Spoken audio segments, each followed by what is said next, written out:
এটা ছিল আমাদের বাংলাদেশের ১ম সকাল। আমার খুবই পছন্দের পাট শাক আনছে আমার জামাই।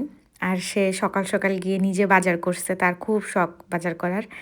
তারপরে অনেকগুলো আম দুধ, চকলেট দুধ, তারপরে নারিকেল তেল ছিল না, একটা নারকেল তেল নিয়ে আসছে। জামাই তা আমি এসেছে আবার আমার দুধ একটা, একটা করে জামাইয়ের বের সাথে করে জামাইয়ের সবাইকে বন্ধু দিতেছি। এসেছে।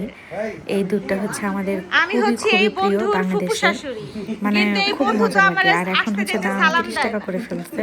আগে কিন্তু বাম ৳২০ হাতে ছিল, সালাম তারপর দিছে এটা ৳২৫। হবে না। এখন হচ্ছে অন্যান্য বাজারগুলো খুলে দেখব। প্রথমেই হচ্ছে গরুর মাংস ২ কেজি কি ২.৫ কেজির মতো হবে মনে হয় গরুর মাংস নিয়ে আসছে। আর মাংসগুলা এত সুন্দর। মানে আমার কাছে মনে হইতেছে আমি যে কত বছর পরে একদম ফ্রেশ একটা মাংস ধরতেছি। ওইখানে তো এত ফ্রেশ পাওয়া যায় না, কিন্তু পাওয়া যায় ভালোই। তারপরে ২ টা বেগুন আনছে বড়, বড়। এরপরে হচ্ছে ইলিশ মাছ আনছে, করলা নিয়ে আসছিল।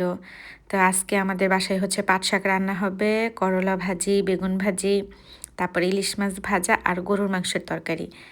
আর আজকের শেফ হচ্ছি আমি, মানে কুক। আজকে আমি রান্না করব।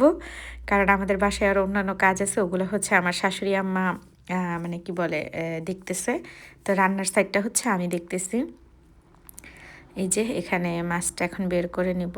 অনেক দিন পর একদম ফ্রেশ একটা ইলিশ মাছ। তার মধ্যে হচ্ছে বোম্বাই মরিচ নিয়ে আসছে ৪টা। ভাজি দিয়ে খাওয়া যাবে মজা করে, পাট শাক দিয়েও। আর এই যে এখন হচ্ছে মাছটা খুলতেছি। মাছের যে কি দাম আল্লাহ! বাংলাদেশের মানুষ কেমনে খাবে? এক একটা ইলিশ ২,০০০-এর নিচে কিনতে পারিনি। এরকম অবস্থা। মানে পরে যখন আমরা আরও অন্যান্য অনেক মাছ কিনছিলাম, কিন্তু ইলিশ মাছটাই বেশি কেনা হয়েছিল। তো ইলিশ মাছে প্রায় আমাদের ১৪-১৫ হাজার টাকা গেছে আর কি। তো এই যে এখন মাছগুলো মানে দেখতেছিলাম, তারপরে ভাগ করলাম যে মাথার লেজ রান্না হবে না, বাকিগুলো হচ্ছে ভাজবো।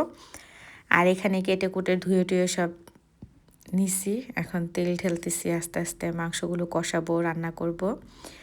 পরে হচ্ছে এই যে দুপুরের খাবার রেডি, সালাদ, এই যে সব ভাজাভুজিগুলো এক প্লেটে, শাক, গরুর মাংস। আলহামদুলিল্লাহ অনেক ভাল লাগছে, সবাইকে নিয়ে একসাথে খাওয়া দাওয়া করছি। তো আপনারা সবাই ভালো থাকবেন, সুস্থ থাকবেন। আর প্রতিদিনই ছোটো ছোটো ছোটো ছোটো ভিডিও দিব, সেগুলো দেখবেন যে বাংলাদেশে কখন কি করতেছি, কোথায় কি আছি। আর এই যে রাতে হচ্ছে আমরা এই পিচ্চিটাকে নিয়ে মজা করতেছিলাম। আর এই পিচ্চিটা হচ্ছে আমার ভাইয়ের ছেলে।